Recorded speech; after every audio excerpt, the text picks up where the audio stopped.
Okay, so we are now live. Thank you everyone for waiting a little bit. We had some minor technicalities, but we are again. I wanted to thank you, the guests, for accepting to be here with us today. Normally we hold these series a little bit later during the day, but today we have to make an exception because we wanted to be able to accommodate all of our guests in accordance with their time zones.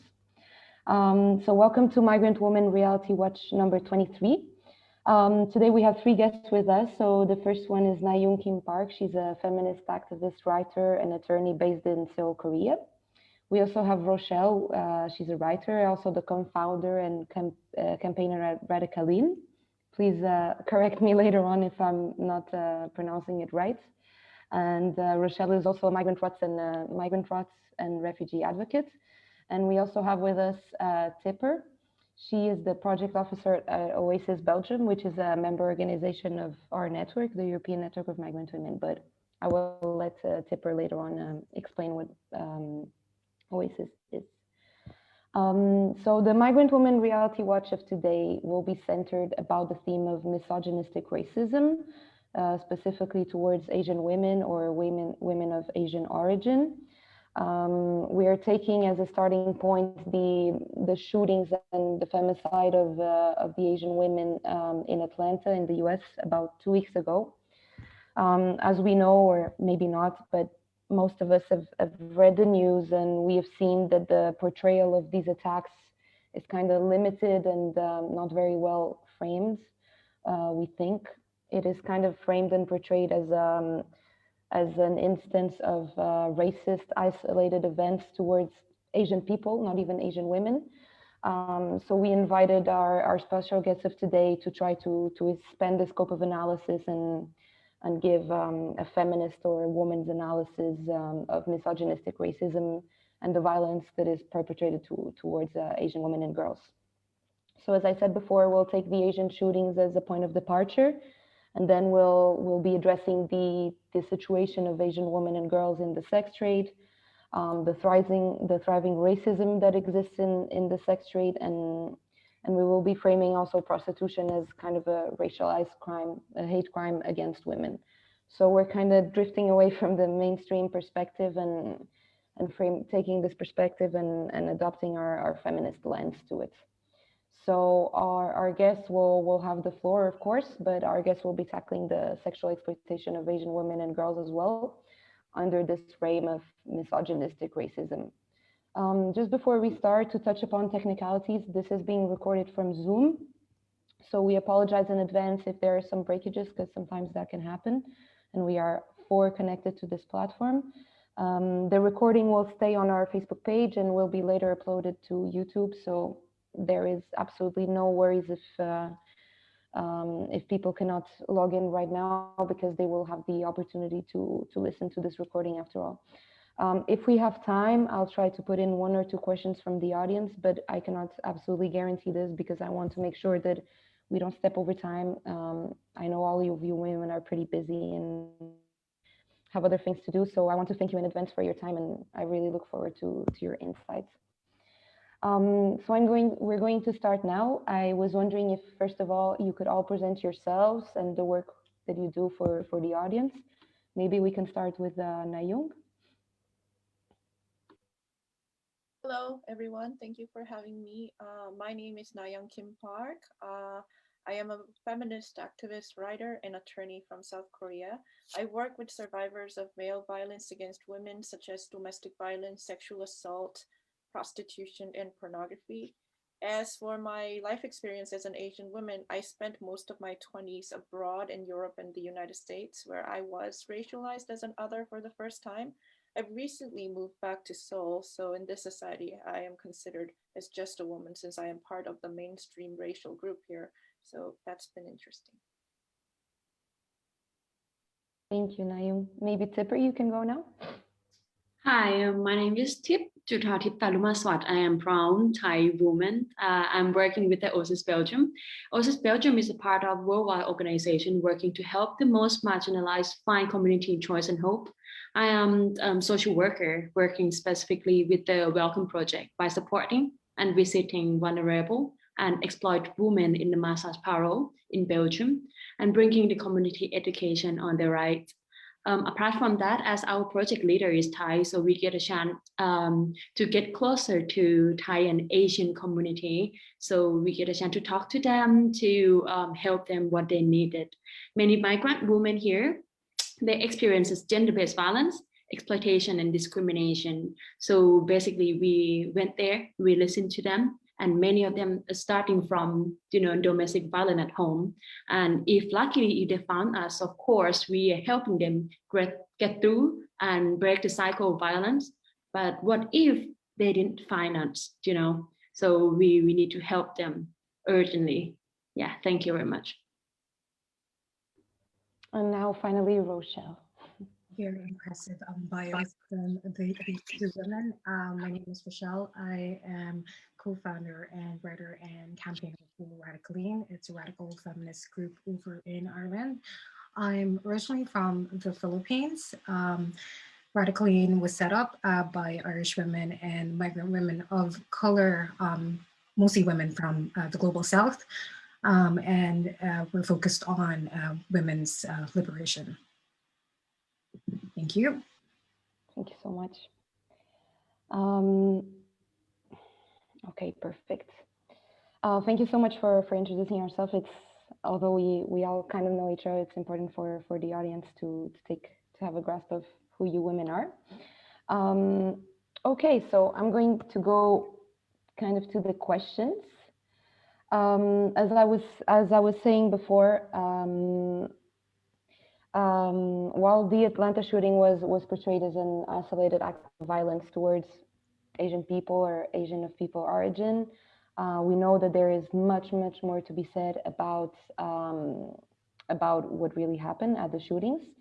We know that this is a case of misogynistic racism that is kind of perpetrated or continued by the sexual exploitation of women that are working, and I use working with a lot of heaviness because this is how it was portrayed, but we don't view sexual exploitation as a job like any other.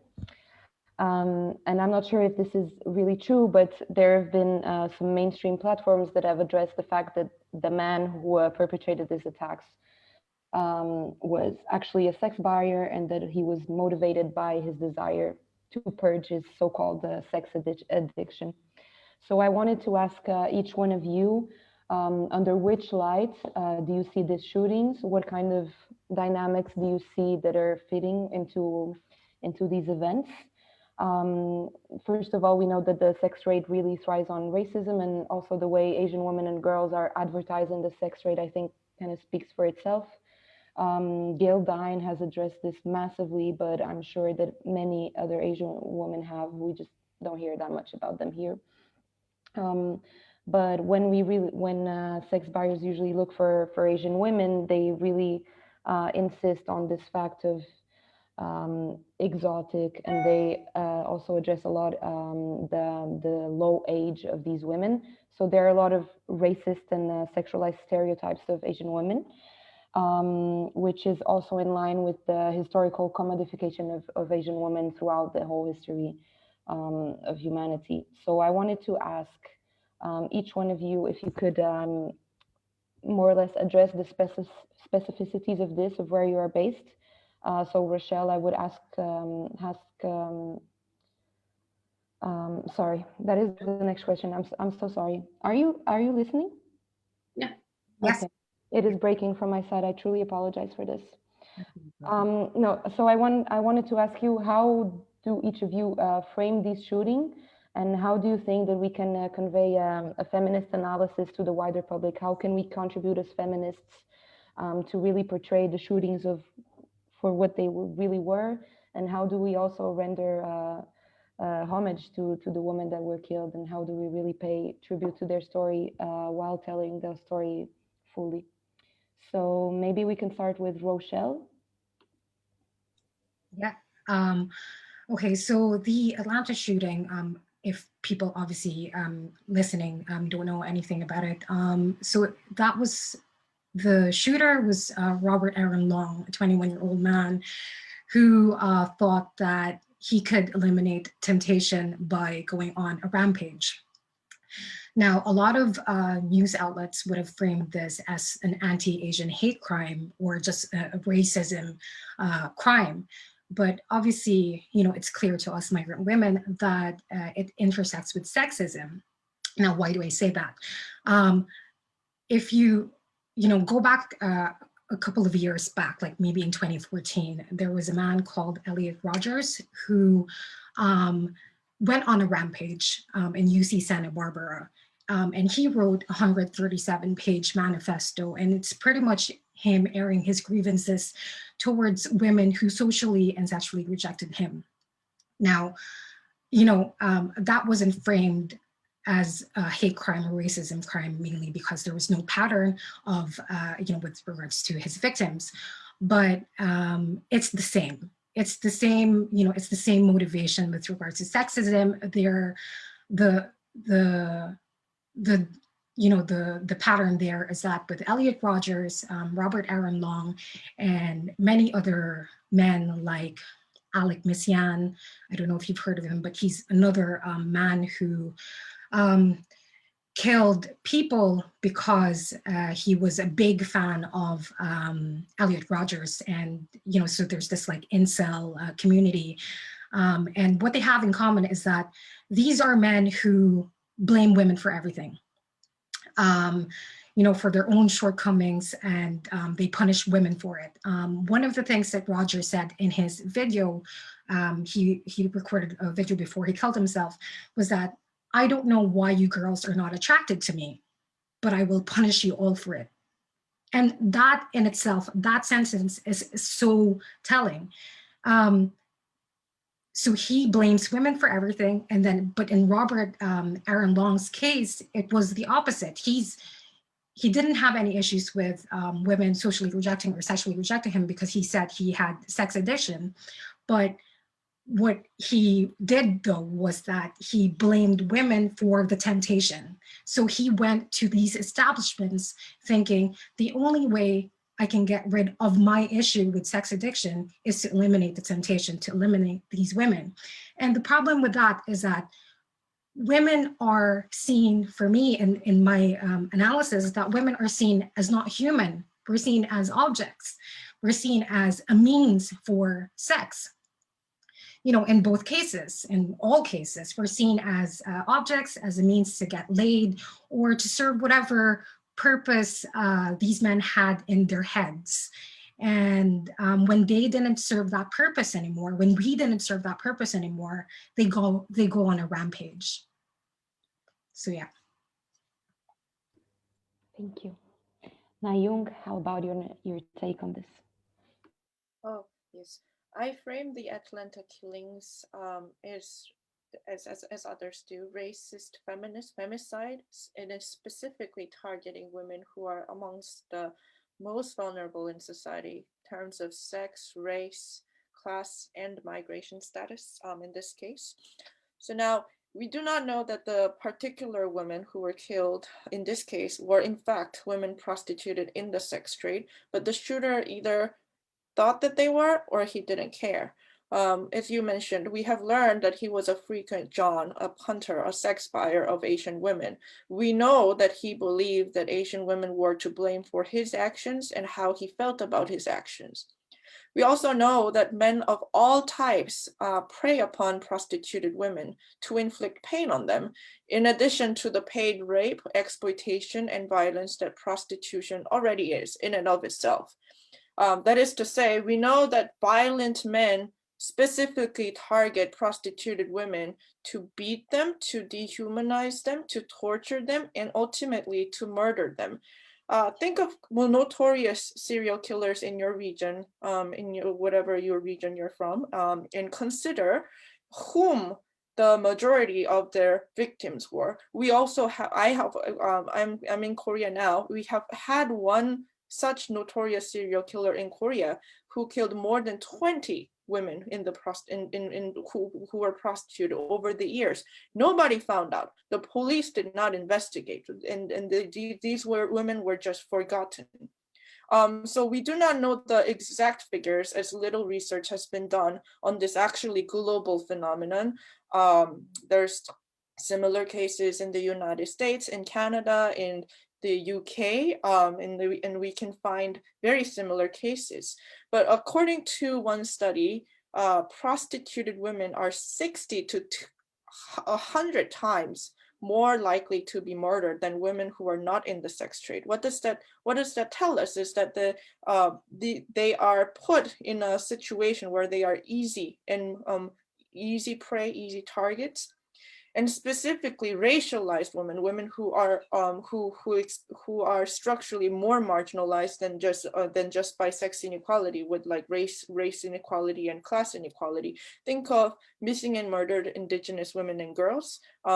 We have learned that we know enough about we still don't know enough exactly about what happened, because they're missing and murdered, and the authorities or anybody do not care enough to really figure out and prevent how the murders and death of these people, this group.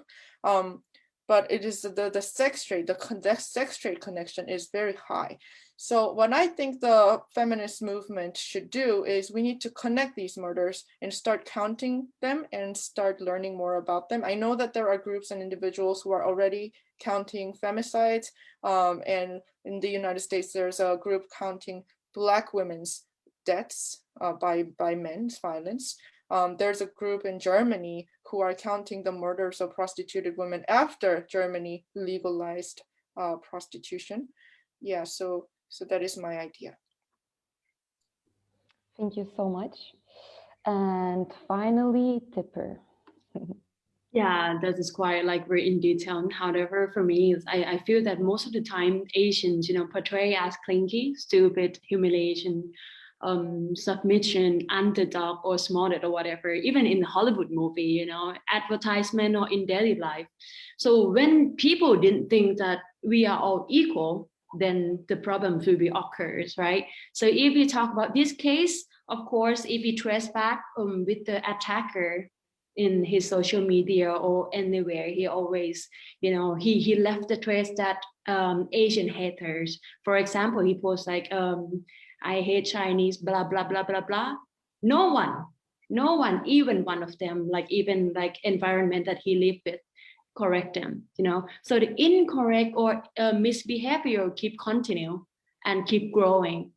Even like the Georgia official saying that, oh, he might have a bad day. You cannot just have a bad day and coming out and shooting 7 or 8 people, right? And that is something that, we all, the society, everyone need to raise awareness of it. Why this situation happened? And when the victims didn't get the justice, the white supremacy, I'm talking about the system, they are just going to, keep growing. The attacker just has no consequencing and no punishing. And that's why the discrimination, the exploitation, the abuse against women, the violence against women, it keep increasing. This year, it's increasing like more than 150%, in the United States, or it's keep coming everywhere. We didn't feel safe at all. We just, okay, of course we're wearing a mask, everyone wearing a mask, as you see at the cover of the magazine. But we are as a woman, as an Asian, we are even scared more of that. Why? And why do we need to live with the scare? Yeah, because like everyone already talking about the shooting. Of course, the gun control was the very first problem. That's very, big issue in the United States. But now the gun control, the Asian hate crime, Black Lives Matter, and everything, if we not correct them, they just keep growing. Yeah. Thank you very much. Thank you, Tipper. Sometimes I take a little while to answer, is because I want to make sure that when you talk, your screen is highlighted. So it seems that I'm not paying attention, but I'm totally here with you women.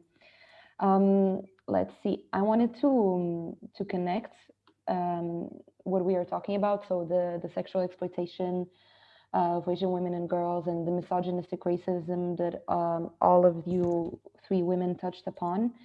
And I wanted to give a clear picture to the audience about the selling and buying of Asian women and girls around the world. So it's really good that all three women based in three different parts. I mean, two of you are in Europe, and Nayoung, you're now in Korea, but you have lived in the States. So I was wondering if each of you could give me kind of an overview of the sexual exploitation of Asian women and girls where you are based, and maybe Nayoung, I would ask you to make kind of a comparison with the States and Korea. Although the many studies on prostitution have showed that the system of prostitution is more or less the same in each country, I'm sure there are specificities due to the historical context or the political framework. So I'd be really interested in listening to that. Maybe we can continue with you, Tipper, if you could address the sexual exploitation of Asian women and girls in Belgium. If you could talk a little about those supposedly massage parlors that exist all over the center of Brussels and a lot in Flanders as well. If you could touch a bit upon that and how does Oasis work with that? Yeah, thank you very much. Because as we saying before, that we are working with many of the Asian women who work in massage parlor, and then we actually have an interview with them. You know, some of them they didn't plan to be here. Of course, they're forced to be here, and that's a sexual exploitation. But I also respect to all the women who choose to live a better life, and they are consented to be here. But at the end, the situation is just doesn't appear as it seemed to be. With the prostitution law in Belgium is quite complicated in terms of area and regulation. So which creating a higher chance of the sexual exploitation in Belgium. Majority of massage parlors in Belgium are operated by Asian madam and working with the Asian women and girls, and with the language barrier. So they just, okay, of course, I'm going to work with the people, with the friends that I know. But they didn't really know that they got start getting exploited by even like the one that closer to them. The first one is a friend, and then the owner, because like you have to know that prostitution here in Belgium is legal, but open the brothel is illegal. So people using the terms, the names of massage parlor, but it's very gray areas out there, because once you entering the massage parlor, it could be erotic massage, or it could be involving with the sexual activity. So the thing is, the owner just saying that, okay, can you not using the condom if you are having sexual activities? Otherwise, the controller, when they came, there's going to be an evidence. And then, yeah, she got exploited again by the owner, and she had to risk her life. And yeah, I'm not even talk about the client who came in, you know. I would suggest that, yeah, this is a quite like a cruel situation for them. However, I would like to talk about one of the example of my beneficiary. The Thai lady, she fell in love in Thailand, and then they planned to move to Belgium together. And then he said, okay, I'm gonna take care of you in whatever it is. But once they moved to Belgium, he said, oh, sorry, I actually I didn't have any job, I'm not working, but she has to send the money back home to her family. She had to support herself, her boyfriend, of course, and everything. So she was just with the language barrier, with the limited skills. So she went to work in a massage parlor. However, yeah, thing end up with the involving with the sexual activity and everything. So every morning, the boyfriend driving her to work, he knew, you know, how it's going, but she just have to continue working because she has no choice. And he obviously knew. So the partner also exploit from Thai lady, you know. So some things is kind of unplanned, but yeah, at the end we can help them. We can help them to break out of that. But if she ready to help, to get help, because like sometimes it's quite a kind of shame to going back home to telling everyone, you know, this is something that's very sensitive. So I I believe that, yeah, to make a right education, to educate them since before they left Thailand, or since even here, what right do they have? That's very important to this lady. Yeah. Thank you, Tipper. Rochelle, I'm going to give you the floor. I mean, you originally come from the Philippines. It's a country that has a very, very high baggage and a very big connection with the sexual exploitation of women in general. I was wondering if you see these same dynamics in Ireland, or how do you connect it to the how do you connect the sexual exploitation of Asian women and girls in Ireland to that of the Philippines, if it can be connected, of course. And yeah, if you could give us an overview, that would be great. Thank you. Yeah, we could talk about this all day. Philippines has a huge problem when it comes to sexual exploitation. Actually, in the Philippines, if or other viewers don't know, prostitution is illegal. So it also criminalizes the women who are selling themselves. But even if it's illegal, it's rampant. It's everywhere. And actually, prostitution started in the Philippines in the early 60s when the Americans came over and set up base in one of our cities. It's called Angeles City. It's now also called the Sin City. And it was during the Vietnam War. When they set up the base, and that's pretty much there were loads of bars and many other establishments who were looking for young girls and women to entertain the army. So in the Philippines, since then, it's become kind of normal to have sex tourism. So the Philippines is one of the few countries or many countries in Asia that's visited by millions of men each and every single year for sex tourism. I think it also includes one of the websites I was looking at. It also includes Thailand, Cambodia, Dominican Republic, but for Asia, it's the Philippines, Cambodia, and Thailand for sex tourism. There's about 4.7 million tourists that come over to the Philippines for sex. No, not for sex, for to visit. And then out of those, 1.2 million are men who go on their own. So, it's kind of known then that these men go there for sex tourism. Actually, in 2011, US Ambassador Harry Thomas said that 40% of those tourists come to the Philippines for sex. Or if it's not for sex, it's mail order brides. And so to connect that, men from other countries like the States or European countries go over to the Philippines because for sex tourism or mail order brides, because they find that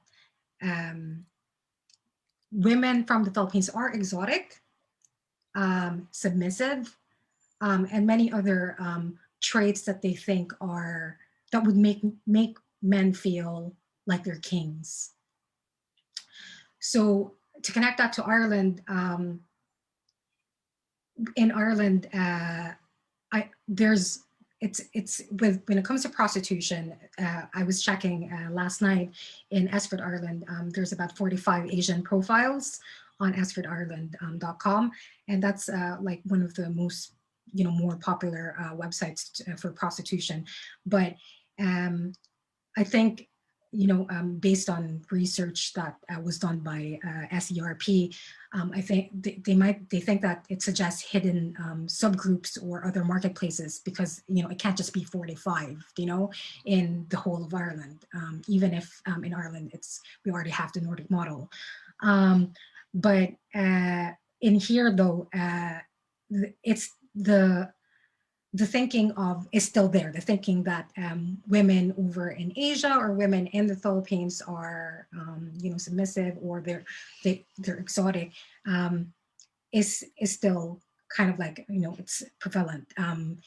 Like I think it was in 2010 or 2011, there was a man who set up a group called East Meets West, and it's pretty much an agency that he said it was a matchmaking agency, and it was a 60-year-old man, and he decided to set up women from young women from the Philippines and men in Ireland, usually lonely farmers, so that they can get married. And these are like men who are older, they're in their 60s, and they go over to the Philippines and they find young, 20-year-olds who are in extreme poverty, and they think that they're saving them. So it's not probably the same as prostitution, but it's more like there's this whole they just feel that the women are exotic, so that's why they pick them. So yeah, there's mine. Thank you. It's interesting because when I hear the term sex tourism, I always think that there's no such thing as sex tourism except men who pay for flights to go and sexually exploit other women, and mostly minors, especially in the Asian continent. So thank you a lot for addressing that. Nayoung, over to you. If you could do the same as the other women, maybe make a connection or your analysis of the states as in regards to Korea. Oh, yes. In Korea, after the Korean War in the 1950s, the United States set up many military camps, and then there were brothels around the military camps. So we call that U.S. military camp prostitution. The brothels and the surrounding areas are actually called America Town. America Town is the name that everybody knows. Oh, okay, that's where the Korean women are prostituted to the U.S. soldiers. So young women and girls from mostly impoverished families got trafficked into and exploited in those military camps for decades. And one example, one anecdote is that for less than $5 US, the pimps of the brothels would order them to follow the soldiers into trainings when they go to the mountains, like hours away, to trainings in the mountains. They would follow them, they would wait, and then they would wait and like lay in the mountains, in the forests of in the trees, for the soldiers to exploit them and then rape them, and then bring back the $5, and then they would be indebted to the pimps. And the South Korean government, as well as the US government, promoted and facilitated this type of decades of exploitation. Basically, they were acting as pimps. Prostitution was not legal in that time, but they decriminalized prostitution. They made an exemption around the US military camps. And the US government actually gave out free condoms to the soldiers as they walked out of the camps, so it was a known thing that everybody knew that yes, this is condoned. And they regulated the women by subjecting them to routine and painful and invasive inspections and shots. They charged them, they slapped them with fleas, and the government officials and the Korean government officials actually told them that you are patriots, you are earning US dollars for the entire nation, so you have to service the US American men properly. So according to Vietnamese American Connie Nguyen, who is the chairperson of Affirm National, I just heard her speak about this last week. This kind of dynamic is a historical dynamic, the imperialism, the sexism, and the racism. It was the same for Vietnam after the Vietnam War. So there's this dynamic in the Korea of historical dynamic of white Western men paying the Asian men to sexually use Asian women. And there were like murders too, of white American soldiers against the Korean Korean women who were prostituted in these brothels. Yeah, so this dynamic is the white Western men paying Asian men to sexually use Asian women that the Asian men, the Korean men, had control over. The Korean men controlled them, the state, the male patriarchal state. And this historical dynamic, it actually is present still in the United States and other Western nations. But the main difference that I see working with the survivors and women who are currently in prostitution is that the Asian women in Western countries like the United States, they have to deal with immigration law problems that they didn't have to in their nations of origin. In a lot of cases, they're separated from their families and friends and other networks, acquaintances, and they are extremely marginalized because of cultural and language barriers. And on top of that, and I think the Asian women fetish pornography is also a factor, I think, in, for example, outside of Korea, where Asian women, you just type in Asian women in any pornography web engine, and then you see what white men demand and want Asian women to be and to do for them. And ultimately, that ends up in the dehumanization of Asian women. Yes. Also, this aesthetic of this fetish Asian pornography is really, really made evident in the new generations of today. I live in Belgium.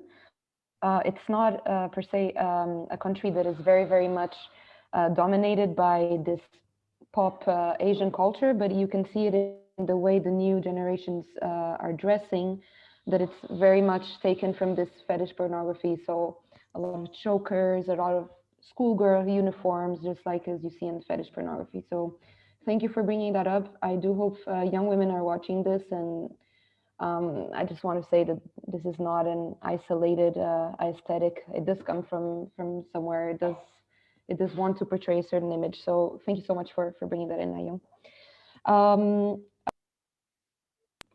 So yeah, my last question to you women. I'm going also to check the Facebook reporting to see if there's any question. But my question for you is, I mean, my logical conclusion from this, from all this reporting, is that a lot of pro-prostitution lobbyists and activists will try to use these attacks that were perpetrated against these Asian women as an opportunity to advocate for the decriminalization of the sex trade, since they, even if it has been proven or not, if these women were effectively being exploited in these massage parlors, a lot of people still see prostitution as a job, so they will say that we need to protect these women from these attacks by legalizing everything. So I just wanted to hear, maybe as closing words and for the mainstream public, how you would challenge their arguments, keeping in mind this framework of misogynistic racism that we installed here. And how can we personally counter this and challenge this view, and not let the pro-prostitution apologists think that with this we win the mind of the mainstream audience. So maybe we can go with you, Nayoung, since you're already here spotlighted in our Zoom. Oh yeah. So the spas, the question is, so how do I personally encounter the narrative that the full decriminalization of prostitution, that is to say, decriminalization of the pimps and the sex buyers, would make it somehow safer for the women in prostitution. I specifically regarding this case, the spas that the Atlanta shooter Robert Aaron Long targeted, they were legal and licensed. And also I want to mention the murders of prostituted women in Germany after the legalization of the sex trade, as well as the murder of Cindy Gladue, an indigenous prostituted woman murdered by a Canadian white man in Canada, where they had decriminalized the prostituted women. And also in Korea, where the law enforcement do not try to stop prostitution. They are actually collaborators of the prostitution industry. And there are so many murdered women in prostitution, and there's so much violence. So I am for decriminalization of women whose bodies are bought and sold in prostitution. So stop criminalizing the prostituted women. But what would decriminalizing sex buyers and pimps achieve? Why should any state decriminalize men who exploit and inflict violence against women? Why should states promote, just like the Korean state and the American state did in my historical example of the US military camp prostitution? Why should states facilitate and condone the violence and exploitation that is the sex trade? What would that have changed in this case also? Robert Aaron Long still had the guns, and he still would have gone. Yes. Thank you so much. Tipper, over to you. Yeah, as a social worker and the Asian woman, and I am respect to everyone's decision, of course. I truly believe that our ladies who are working in the sex industry, they should know their right, they should know their right to react to those circumstances, the right to protect themselves, and the right to making a noise if they are in those circumstances or getting exploited by anyone. Yeah, with this regard, I would suggest to promote the stop exploitation in women, promote safety in the workplace. And because like the system, I urge the system to not only like do a proper law and regulation, but they need to use it properly. Because like, for example, did we actually treat the prostitution, or did they actually treat them right? Because I believe that, for example, in the Netherlands, I do research and they are actually promoting, not promoting, but they give the opportunity for this lady to access to the obligation, the healthcare and everything. And they even mentioned that the prostitution is a kind of entrepreneur. If we are owner, like if we are give the prostitution work equally honor as other work, and if you do it properly, because like in this generation, 2021, is not something that you just like go behind and go in the dark place, and prostitution is something still you cannot talk about. But for me, for example, because like everyone always think that Thai massage or massage parlor is somewhere that like very shady, but we are very famous on that. Thai people, Thai massage is very famous, as you know, in terms of therapy, in terms of the skills. And for example, if we going back to another question you asking me about, like the roles that the massage parlor play in the society, especially in Belgium, many of them, they feel that the massage parlor is a safe place for them to visit. So I think we need to frame of the perspective again, and then we need to educate them properly since the school, since the family, that we need to respect to everyone. We need to know that everyone have a right to do everything, but we need to regulate like everything properly, because everyone are equal. Of course, with the gun control, the Asian hate crime, or everything, even make sure that everyone have a right to speak, everyone are equal. And I think that we need to escalate. We can, let's say, decreasing the level of violation, in the society. You were breaking a bit at the end. I just wanted to take this opportunity to explain to the audience that our position towards sexual exploitation of women and girls is an abolitionist one. So we don't really believe in regulation. But I thank you for sharing your insights. I personally think that it's much more about regulating, because, for example, in Belgium, real estate pimping is tolerated as long as you don't make a crazy amount of money or a profit from that. How is it possible to regulate what is an abnormal amount of profit? How is it possible to regulate the sexual exploitation of women and girls? In my view and in the network's view, this is absolutely not possible. Maybe Oasis has a different view, but I thank you for sharing your thoughts and for giving insight into the into some aspects of the Thai community. Maybe we can finish with Rochelle. Maybe no, we finish with Rochelle. Or not. I also share the abolitionist point of view when it comes to prostitution. You know, like whenever someone tells me, with regards to prostitution and the sex trade, I mean, for me, the sex trade is inherently violent. Like we've had many instances that prove that. Like, you know, with regards to even just the tags that come up in porn and all the things that are asked for from, you know, asked of prostituted women, you know, it's inherently violent. And when people say that they want, you know, that they want to fully decriminalize prostitution, I usually just go on with the fact that what about all the other women from the global south? Because, you know, these people who are promoting full decriminalization are talking and they're speaking and they're promoting this in, you know, in a nice country.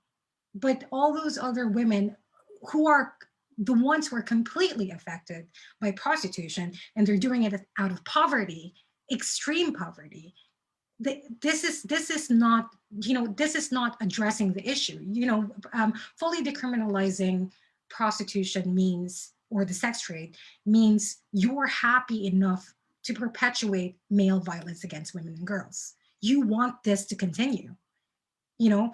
Instead of addressing the issues of poverty, how do you provide for women and girls who are poor? How do you provide for them? Is education? What do you need to do to let the women in the industry currently, how do you provide them opportunities to exit? Like, these are things that we need to address, because it's not full decriminalization. It's not full decriminalization, because legalizing it fully means you're just giving it more power, giving pimps and brothel owners more power. It means they can't get away. It means it increases demand. Do you know? And that's just the truth of it. Like, say, for example, I'm just going to give a few numbers. In the Netherlands, prostitution was legalized in 2000. And in the 30 years to 2013, there were 127 murders of prostituted women. In Germany, legal prostitution liberalized in 2002, 91 murders of prostituted women by pimps and punters, and 48 attempted murders of prostituted women by pimps and punters. In Spain, prostitution decriminalized in 1995, 43 murders of prostituted women, most by pimps and punters. So, you know, the numbers don't lie. And if you speak to women in, you know, who have exited the sex industry, or even the women who are in there, you know, there's always a common reason. They always say it's out of poverty. They do it out of poverty. And, you know, if they were given an opportunity to leave, they would. So why can't we address that as a society? And we should be able to. So yeah, thank you. You're welcome. I think as a society, we're more concerned about decriminalizing for that supposedly 11% that does not wish to get out of the sex trade. And so thank you for bringing those numbers. I think with these numbers, we can never fail, because they speak for themselves. And it's just, I think we would need a little bit more of intellectual honesty when it comes to addressing these things. I wanted to thank you all so much for being with us here today. I'm really glad that we could put like a background framework to address this.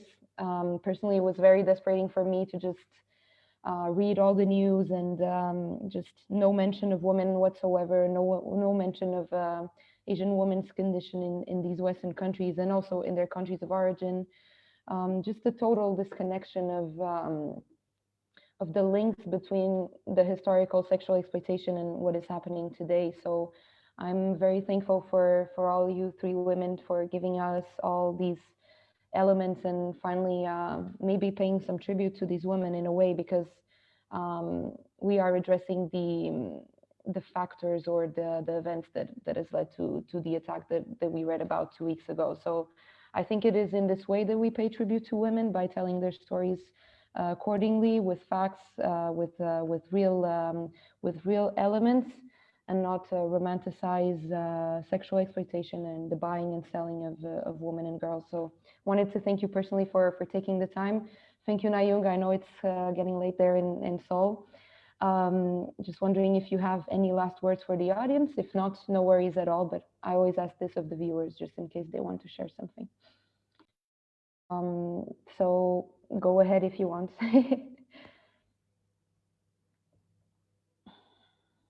Okay.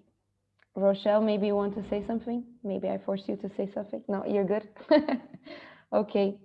Thank you all. And for the audience that is seeing this, the video will stay on our Facebook page. It will later be uploaded to YouTube. We will share it on our social media. So stay tuned for that, and stay safe, women. This is what I wish for all women right now, to stay safe. Bye.